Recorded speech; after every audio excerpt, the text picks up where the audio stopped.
Welcome to the Overrated Experience. I'm your host, Kyle Blondin. This is the Christmas edition of the Overrated Experience. Welcome. Hope everybody's got their Christmas shopping done, as it's time to sit back, grab a beer, grab a coffee, do whatever you need to do. Sit back, shovel the snow that's coming. It's bad weather out there today, and enjoy some sports betting talk. This is the sports betting podcast for the beginner, the average person who sits on their couch, looks for the hockey game or the football game or the soccer game on TV, wants to put a few dollars down.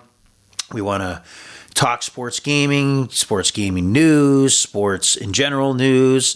And at the end of the day, this podcast is for all of us. My role here is I'm a longtime amateur bettor. I'm going to say a square bettor. And I hope to learn more about the industry, learn more about what the pros do, and I want you to come along for the ride. Follow us on Twitter, the Overrated Experience, that is, at Overrated EXPER2 on Twitter. Love to hear from you, your picks, follow us, any thoughts, suggestions. Even in the holidays, suggested books to read. There's a lot of books out there that I know I got to dive into that really look at how to maybe perceive gaming, maybe to make you a better gamer, including things like bankroll management, which is absolutely key, which I know I got to get better on. But there's many, many tools out there, many books that you've probably seen on Twitter from some of the pros that suggest books would make you better. So keep an eye out for those. And as I come across them, I'll let you know what I've read. But just kicking it off here, wow, what a weekend that passed. I'm going to kick it off with the World Cup Final, Argentina, France. And no word of a lie, it's probably the biggest sporting event that took place in our lifetime so far. And why do I say that? Well, you have the perfect story play out. You have the hero, Lionel Messi, who did not, to this point, have a World Cup.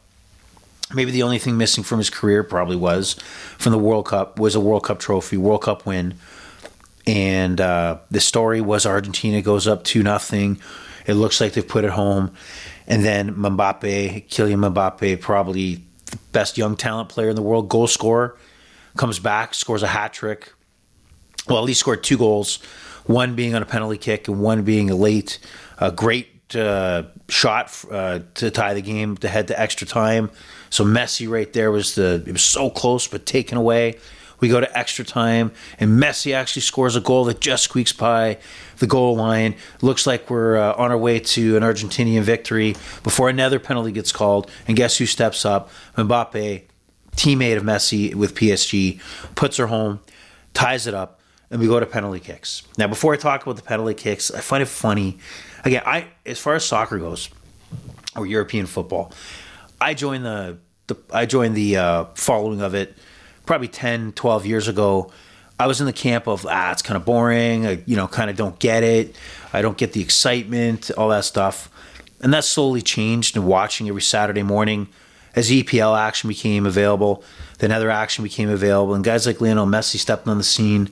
You start to see more highlights, and you start to understand, the rules, like offsides and, that what the strategies are, some of the great players. Now you love it. You love it as it's part of one of my main sports gambling sports, and that is soccer, whether it be World Cup or EPL, La Liga, even MLS. It's been amazing.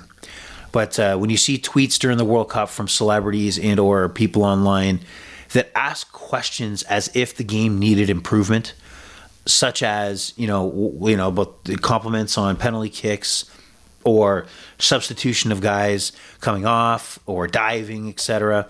All those, things like diving is rampant in the game and needs to be improved. But you can tell the criticism beneath the comment.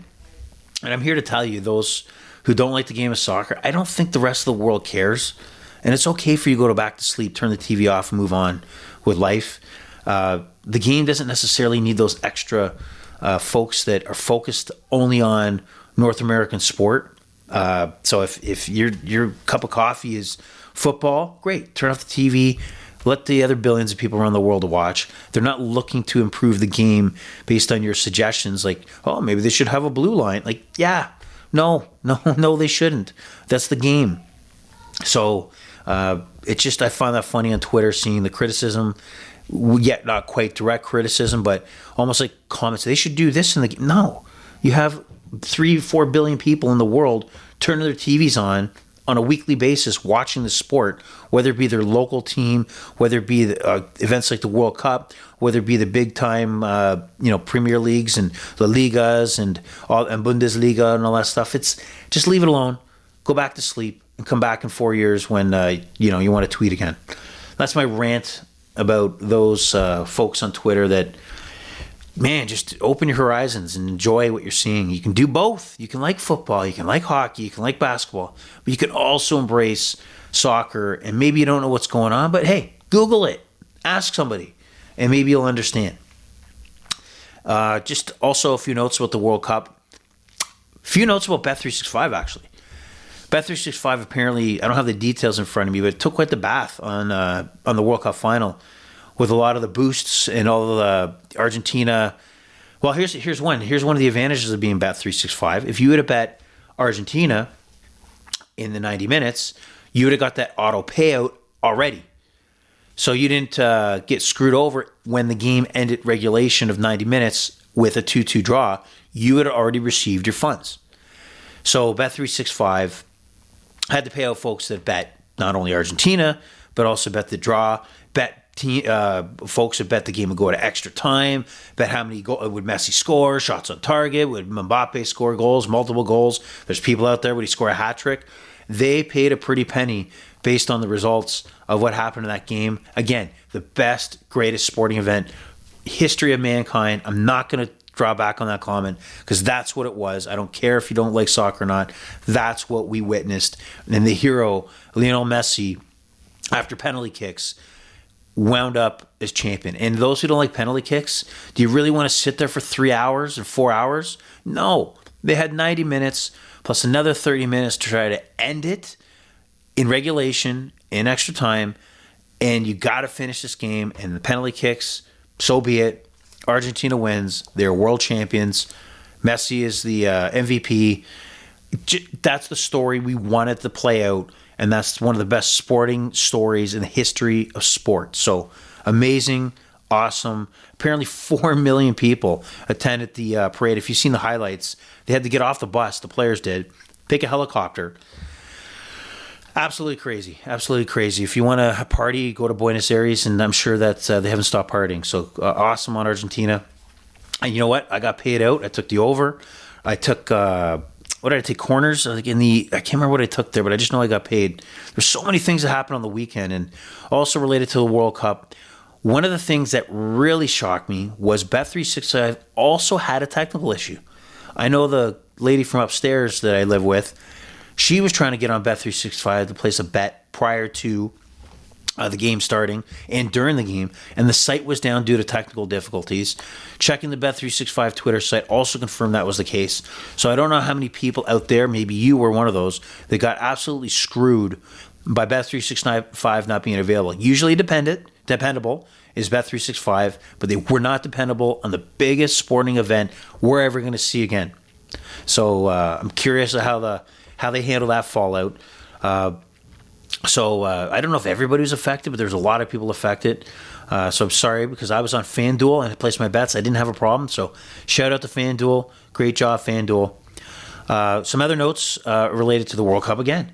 Apparently, Drake, here from Toronto, had a big bet on, I don't know what platform he used, but he had $1 million bet on Argentina to win, which is amazing, right? Because Argentina won? Well, no. Because if you listen to this podcast, I've tried to educate and throw out a few things about the betting landscape that you may be aware of, is that apparently the bet that Drake had put down for $1 million was that Argentina would win in the 90 minutes. So curious, if he would have put that $1 million down with Bet365, he would have got paid out. But I don't know if that's, we're talking $1 million versus $100, maybe a different world. But I don't know if Bet365 was the platform he used or somewhere else. But he didn't win because Argentina lost. Not lost, but blew the 2-0 lead, which probably made him want to throw up. And then going to extra time and winning did not help his cause as far as his bet. But, that's the rumor out there. Is that fact? I don't know. Did he have also other 75 other bets with more or less on the line to pay it out? Maybe. But I'm sure Drake's not hurting for money, but I thought that was an interesting bet. The bet to have Argentina win is one thing. to win the cup is one thing. I think even the diehard Argentinian fans out there probably knew that even after the loss against Saudi Arabia, you could say, hey, Argentina has won every game after. They have, but there's no way you felt confident that Argentina was going to win any of those games. You wanted to, but they were very shaky, like giving up 2-0 leads and goals that you would expect to bite them in the ass later on. It didn't. They're world champions, but gutsy bet by Drake. Good job. Hey, you put your money where your mouth is. Good job for you. But it wasn't the best you ever had. See the pun? Amazing. NFL action as well on the weekend. Last weekend was our first weekend of Saturday action. Now, if anybody watched the Minnesota Vikings and the Colts, that first half by the Vikings, Twitter lit up because the Vikings, absolute frauds, that the way they played right off the bat, giving up turnovers, interceptions, block punts for touchdowns. Absolute disgusting for a team that's got 10 wins at this point, over 10 wins, and is going to win the division, and it's going to be a higher seed within the NFC playoffs. And I left because I had the Vikings in a teaser where they needed to just win. So I thought that was over. I said, screw it, let me go ice skate. Let me get the hell out of here. And as I'm trying to take the kids ice skating, I'm checking the scores, and slowly, Vikings coming back. Slowly, Vikings defense shuts down, forces an Indianapolis punt.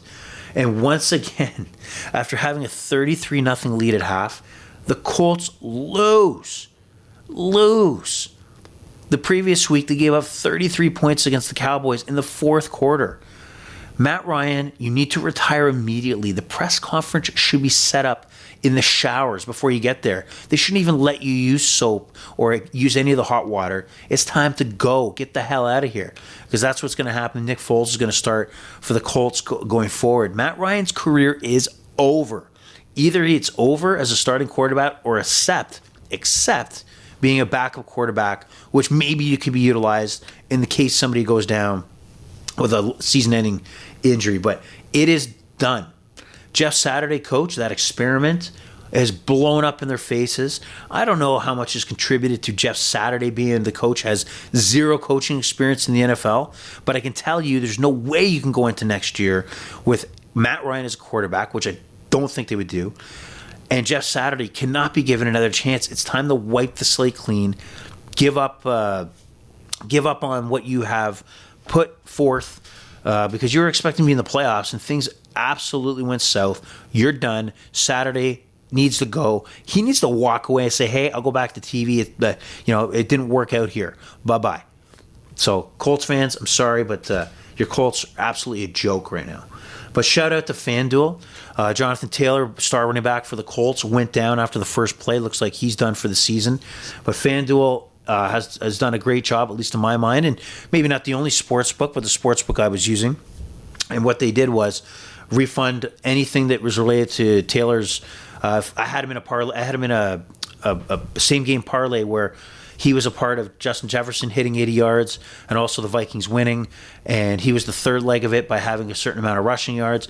They sent the money back, so I won, not as much because obviously that was a voided bet. But kudos to FanDuel to quickly identify and provide that incentive if, as a player, you kind of get screwed over. The player started, so they don't have to do it. Well, they did it, but shout out to FanDuel. Good job there. They also did it with Kyler Murray when he tore his ACL or MCL, whatever it was, a week ago. So, again, shout out to FanDuel and those sports books that know, that even though the player did start and did have a yard or a stat, that it's probably in their best interest to, conduct business like that. So, shout out to FanDuel. Great job. Bet365, get your shit in order. Get your shit in order. You're the top dog. I'm talking great about you, but get your shit in order. Your site can't go down the World Cup. That's a joke. So don't let that happen again. I'm sure that will make you not maybe pay your IT guys to work on weekends. I don't know. So anyway, also just kind of gazing through what happened on the previous weekend. Oh, my college picks were absolutely horrid. Now, I don't know for you out there, I watch college football. I don't watch it as closely as the NFL. And I talked about a lot of the changes in coaching staffs, Like we're talking, head coaches that have left, and you have interim coaches coming in, or coordinators, or some coordinators are left. So you have who the hell knows running these offenses, and you got to decide what their motivations are, and also what players are injured or players that are opting out to prepare for the NFL draft. Hard to blame these players, as think about their life and career is based on making the NFL, making that rookie salary, making, or even signed as an undrafted free agent, making that second big contract. That's their job. That is what they're looking forward to set them up for life. How can you blame somebody who feels for their situation the best move is to opt out, not get injured, prepare for the draft, and maximize your return on investment, and that's you. They're investing in you. So hard to blame. As a fan, it sucks, but going into some of the early bowl games, I'll just talk quickly about two. Louisville and Cincinnati. I thought this line was way too low. I believe I got it at 40.5. I got a 40.5. And a lot of the sharps out there, when you read, were looking at the first half to be under. Now, I thought, you know what? Screw it. I'm going to go the over. I think there's going to be a lot of mistakes, turnovers, cheap touchdowns. And you know what? It was 21-7 at half. 21-7.5. And guess what? The rest of the game, 3 points. And you know what stands out to me about some of these subpar schools? When I say subpar, they're not Georgia, they're not Alabama, they're not TCU or Michigan or Ohio State. Louisville and Cincinnati, over the years, top programs. Lamar Jackson played at Louisville. You had Cincinnati was, I think, in the BCS last year, but they had a run. They got smashed, but they had a great season. But where they're at now, the football is terrible, absolutely terrible. The number of turnovers in the red zone are disgusting. The fumbles, or the penalties, the unnecessary roughness penalties, unsportsmanlike penalties are just stupidity, dropping teams back 15 more yards. They're in field goal range, and suddenly then they're on their own half of the field. 2 minutes later, it's disgusting. UTCA and Troy ended 18-12. UTSA got a lot of money. If you look at covers.com, you can follow the line.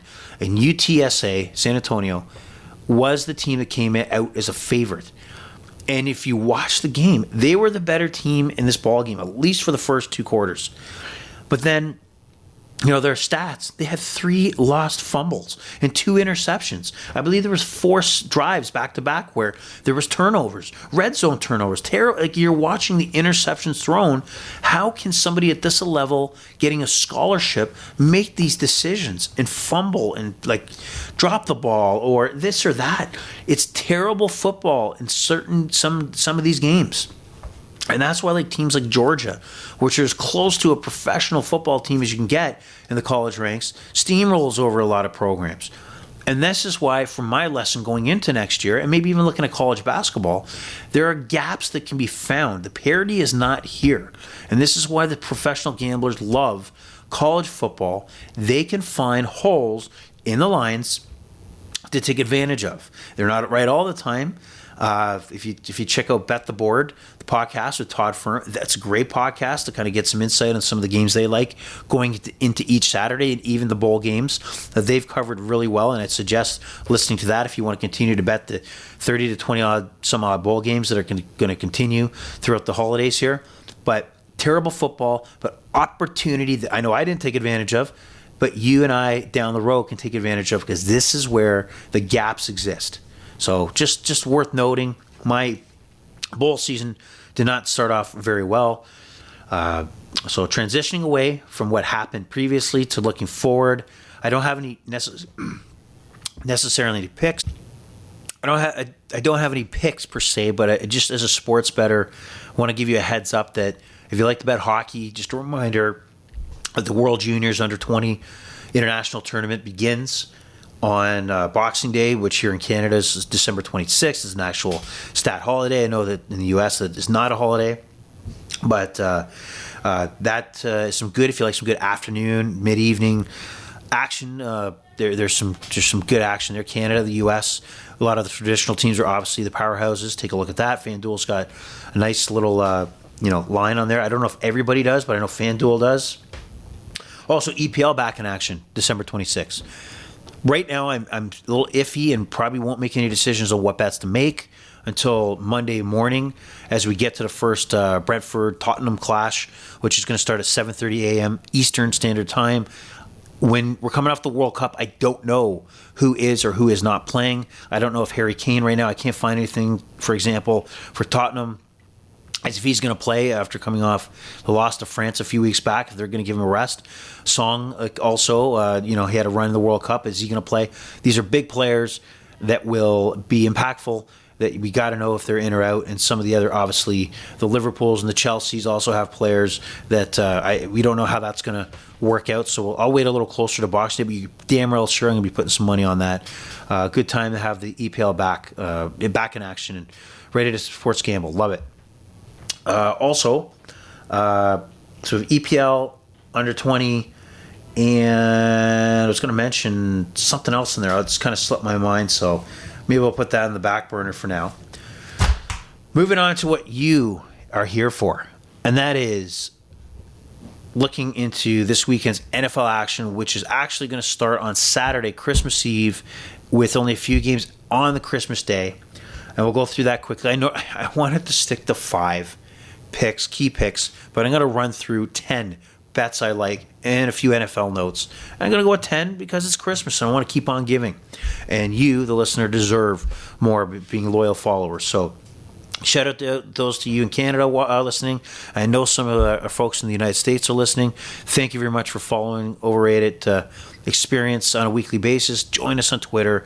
I want to hear from you. I want to make this show better. So let me know your thoughts and opinions of how that can be the case. But let's dive into the NFL. What a wild season so far. Many things still left unsettled. And here we go.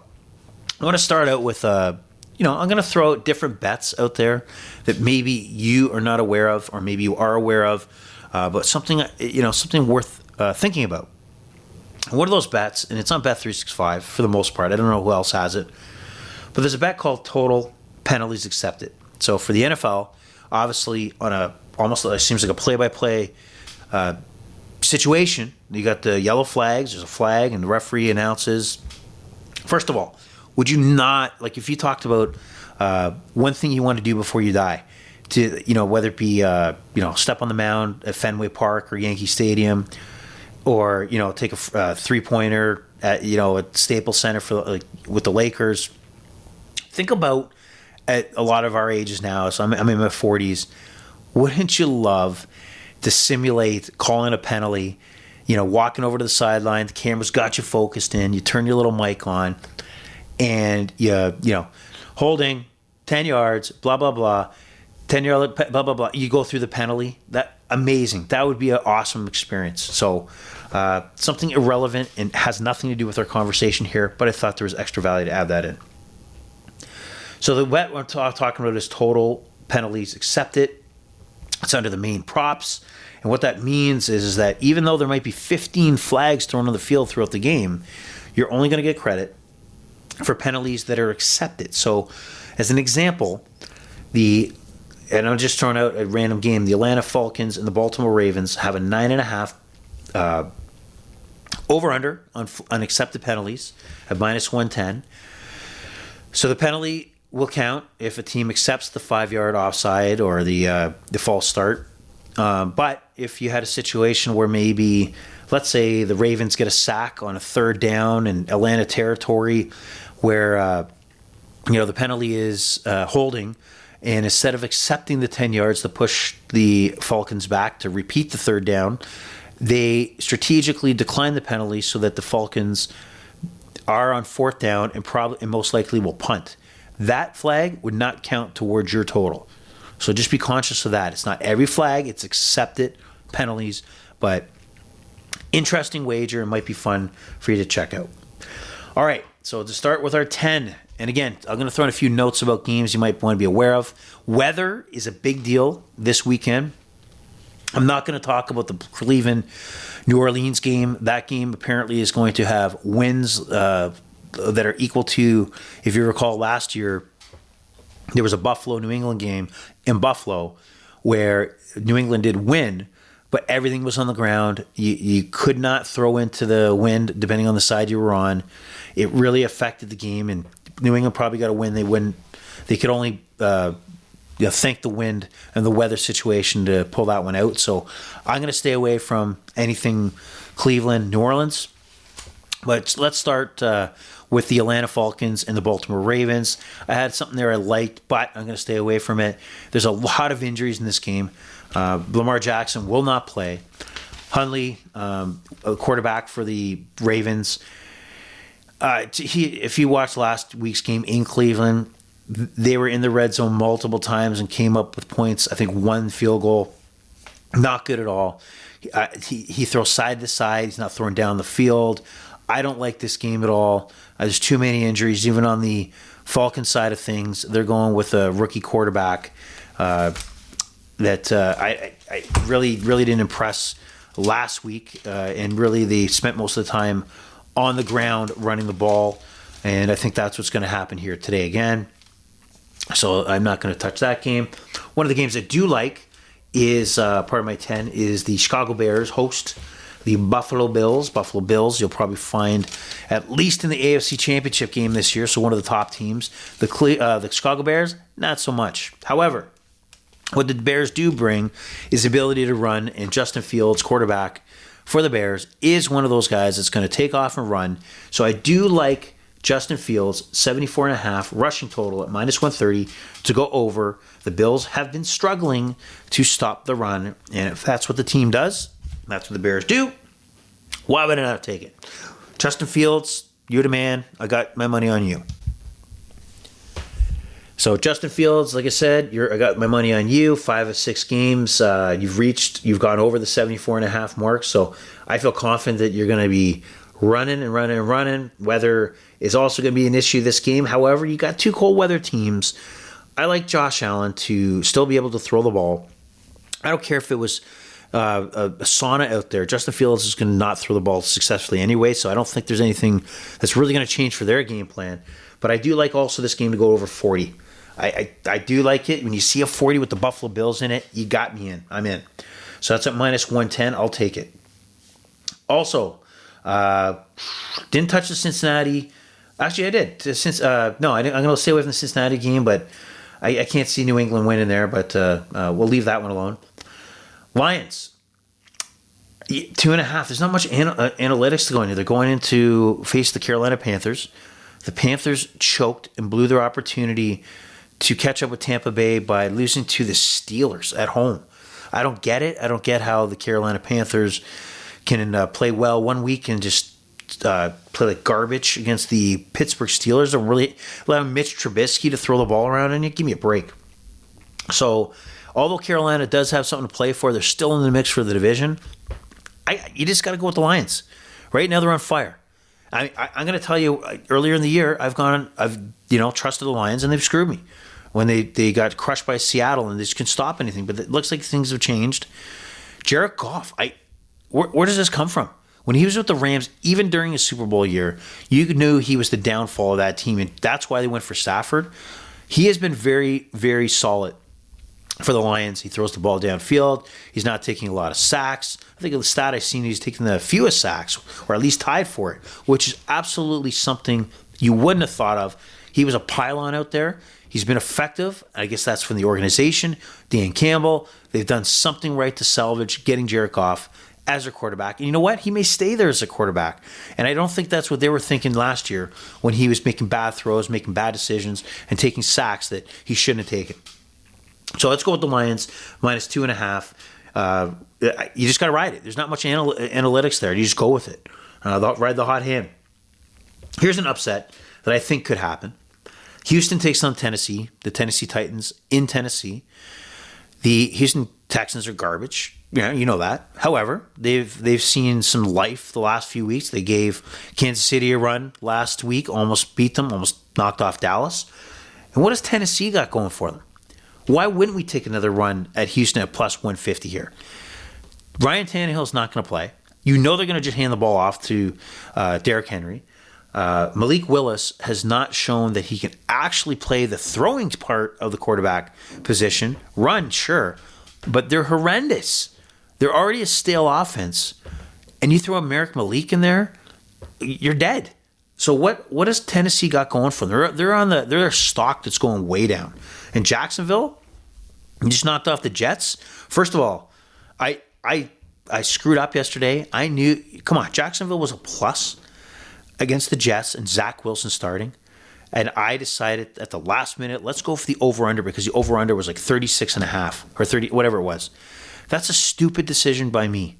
The money should have been, all right, do I have enough funds? Let's call Bruno and get that suitcase of money with the high vig on it and dump it all in Jacksonville. And guess what? I did not do that. And that was a mistake.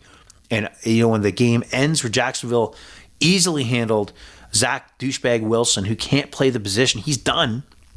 They pulled him. And I failed to take advantage of that because I went to the over-under to be safe. Dumb play by me, lesson learned. But I digress as I come back to talking about Houston, Tennessee. Tennessee's on the way down. Malik Willis, not where he needs to be at this point, quarterbacking. Take Houston plus 150. Take a shot.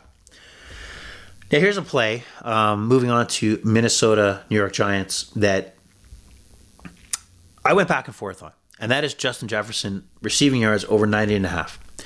Now, why am I going back and forth on this? Because if you've listened over week, I've rode the 90.5 or Justin Jefferson yards week over week, and it's paid off. 5 of 7, he has exceeded the 90.5 yards. Why wouldn't we touch this? Well, first of all, I'm going to touch it. I'm going to stick with it. I'm going to stay with it. He's 10 yards away from beating Randy Moss's record. I think he wants to smash that record. I think he wants to stay on the field. I think the Giants will at least stay in the game enough where Minnesota does have to throw the ball. So I'm going to go with it. I'm going to take it, 90.5. But what got me hesitating was the fact that he got pretty banged up last week against the Colts. He had a rib issue. And the story is that he's back to full practice, which is great. But to talk about the injury, not talking about being limited or anything like that, but even the hesitation that injury exists, and the fact that if they go up early and or there's a blowout either way, do they hold off? Do they limit his touches? I don't know. So I'm going for the 90.5. Take the over, but I do have hesitation that something could occur that's different this week than it was the last few weeks where this rib injury was a non-factor. All right. Another game I like, actually I think at least a very watchable game. Seattle Seahawks go into Kansas City. They're 10-point dogs. Seattle is dropping. They're they start off really well. They were leading the division until the 49ers got serious and started just pounding teams. And Christian McCaffrey and just all the weapons they have, regardless if it's Jimmy G or Brock Purdy. Seattle is on the way down, but they're like almost a team that is flatlining, and then they have that last surge. And I think they might have a little bit of a surge here. So Seattle, I'm not saying that they're going to walk into KC and knock them off. I think they're just going to make it a game, at least for a while. And where that's going to affect is the total. I think there's going to be points scored, obviously, on both sides. The bet I really like here is that Geno Smith's passing yards that are currently set at 252.5 at plus 110 a plus. That I like it. I like him to go over. I expect the Seahawks to be chasing and have to go to the air. There's a caveat here. Tyler Lockett, one of their top 2 receivers, obviously Metcalf being the other one, is out. Looks like for the season with an issue, had surgery, I think finger, but he's not going to be playing, which is a big, big factor. I know there's a few injuries, but I think Geno Smith has enough weapons where he's going to put the ball in the air. I mean, he's out of the last 6 games, 5 of 6, he's exceeded that 252.5 total in the air. The only game he didn't exceed it was last week against the 49ers, which arguably has the best defense in the NFL. So, and he wasn't off by much. So, I like that, and I really like that. I think that's a really good play, and there's good value there, and I think it's overshadowed because of that 49ers performance. And who's not getting smacked around or limited from a quarterback perspective when playing the 49ers? So value there. Mark that down. Now heading into one of the premier games of the day, Philadelphia takes on the Dallas Cowboys, America's team. And one big note here is obviously Jalen Hurts is hurt. Ironically enough, name, hurt. Yep, shoulder.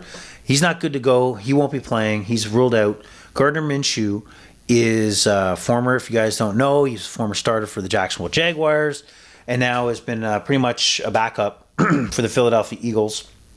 Eagles are smart organization, a lot of depth, but also the thought of putting an NFL quality quarterback as your backup in case of a scenario just like this where Jalen Hurts can't go. I feel that the Eagles will still put up a fight here. I think Jalen Hurts is going to be your NFL MVP this year, but I don't think they've gotten to the record by just having that one piece where they couldn't at least get through 1 or 2 weeks while he gets healthy. So the 46.5 points that this over-under is at right now, I like this game to go over. Cowboys obviously score points. They get the ball in the air. They got Pollard and Elliott in the backfield. I like the Eagles. Minshew has been in that program long enough where he could step in, utilize the weapons. A lot of weapons on the Eagles side. So look at that game to go over 46.5. Mark it down. Gardner Minshew. And when he wins, everybody will be growing a Gardner Minshew mustache. And check it out because it's a nice one. All right, some of the other action going on. The Sunday or Saturday nighter, which Pittsburgh in Las Vegas, really not an exciting matchup. It would have been based on a couple of years ago. These are one of the two top teams in the past. They're historical teams, but not much going on this year for both. The Steelers will host the Raiders, and two bets I like here, I think are really good, is Josh Jacobs. He is on fire.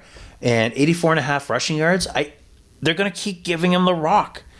Why am I going to go against Josh Jacobs when he is absolutely the go-to guy for the Raiders? I expect 84.5 to be nothing and worth a play here. So minus 110, Josh Jacobs. And also, Devontae Adams is the go-to receiver for Derek Carr. And 24.5 yards for longest reception. That's what he gets. He gets the deep ball, and he gets multiple of these passes thrown his way. So 24.5 at minus 115, I think, is a real good play. So mark it down. All right, and our last play here is on Sunday. There's three games here. One of them is only really worth watching. Now, you remember I said watching. Betting could be a different story. But as far as the game I know I'm going to be paying attention to, Green Bay has a little bit of light as they head into Miami as 3.5-point underdogs. They have a little bit of light to potentially get into the playoffs. I think they go into Miami and win at plus 167. Miami's reeling a little bit right now. They've lost 3 in a row. They look okay. I think when a team loses a few games in a row, that defensive coordinator builds that template to whatever worked to shut down or slow down that offense. And I think it's going to happen here. I think Miami is a good team, tons of weapons, but for some reason I think the Green Bay Packers and Aaron Rodgers will find a way to get this one done. And I think there's a lot of value here at plus 167. 167, take it or leave it, but I would take it. Some of the other games in there, like Denver, like you noticed in the Saturday game, I didn't touch Washington and San Francisco. There wasn't nothing I liked. I mean, the 49ers should win this game. But, it's minus 7. They're probably going to hand off to McCaffrey. He tends to potentially get banged up, and I don't know if he'll get pulled or, come up limping. So I'm kind of skittish on that game. Also, the Denver-LA game. Denver will have Russell Wilson, but imagine having tickets to this game. At the start of the year, you had a Super Bowl champions. Russell Wilson joining the Denver Broncos. And look at what this game is. Baker Mayfield and Cam Akers, and that's it. Not for me. I didn't touch it. And also Tampa Bay and Arizona. Tom Brady, a 7.5-point favorite in Arizona. They're on their third string. McSorley as their quarterback. This game's 40.5 over/under. Why would the Tampa Bay Buccaneers be a favorite to anybody in the NFL at 7.5? They can't score points on a consistent basis, even though it's Arizona. 40.5. I can't bank on any of these teams scoring points. I don't know. So if there's any bets on these games, it would be purely because of boredom. Also, the Monday nighter, Chargers and Colts. I'll probably stay away from that. I'm hoping that the Colts run up a 33-point lead and then take the money line on the Chargers to get a good payout. But nothing much there other than Chargers maybe teasing it. down to a 1.5, because right now it's at 4.5, that maybe it helps you end your teaser that from the last few days. Now, one thing I did forget to talk about as I transition away, those are my top 10. So that's your NFL picks. Write them down, take them. Merry Christmas. Saturday action and Christmas Day. A lot of betting action for the NBA. That's the day that if you think of Christmas in sports, even though there's NFL on, you think NBA action. I don't have any thoughts right now on this, but when we get to Christmas Day, believe me, there'll be a few bets going on here to start off with the Sixers. Knicks start at 12:10 Eastern Standard Time. Knicks are, actually really well. Lost to the Raptors the other day, but they're 1.5 point underdogs to the Sixers. Might be value there. Knicks, plus 100. Lakers, train wreck. Anthony Davis, again, injured. That guy has the nickname of Street Clothes. He's earned it really well. That guy, he can't stay healthy. Mavericks, also not on fire, but they're an 8-point favorite. LeBron might come up there, might cover a bit there. Milwaukee takes on Boston. It's probably the game of the day if you look at it. Milwaukee, a 4.5 point dog. But, yeah, man, plus 175. Why wouldn't you try Milwaukee on this one? That's a good payout. Why can't they knock off Boston? Memphis, Morant takes on no Steph Curry Warriors. I don't think he's going to be playing. Memphis is the favorite. So, minus 170. So that's then the late game. Phoenix Suns take on the Denver Nuggets. The Joker, maybe potentially 3-time MVP. I don't know. But 3.5 favorite. I don't have a play there. Suns are plus 150. I think maybe points in that game over 230.5. But again, don't have the analysis on there to really love or hate any of these plays. I'll wake up Christmas morning, wait for 12:10 and start gambling, start putting some money on the line there, and ride the day as you're eating turkey and your boxes of wine, you're falling asleep. You'll end it off with the Suns and the Broncos and some NFL action. And that's how we're going to end it here today on the Overrated Experience. I wish you and your family all the best. All your bets pay off. Keep it safe. Keep it simple. Don't chase. Bet what you have. And, really be a part of the Overrated Experience betting community. I hope to grow this. I want you along with the ride. So really join us on Twitter. Reminder, Overrated Exper2 on Twitter. Want to hear from you. Want to follow us. And that way you'll know when the podcast is launched, just like this one. Over and out. Merry Christmas. Bye-bye.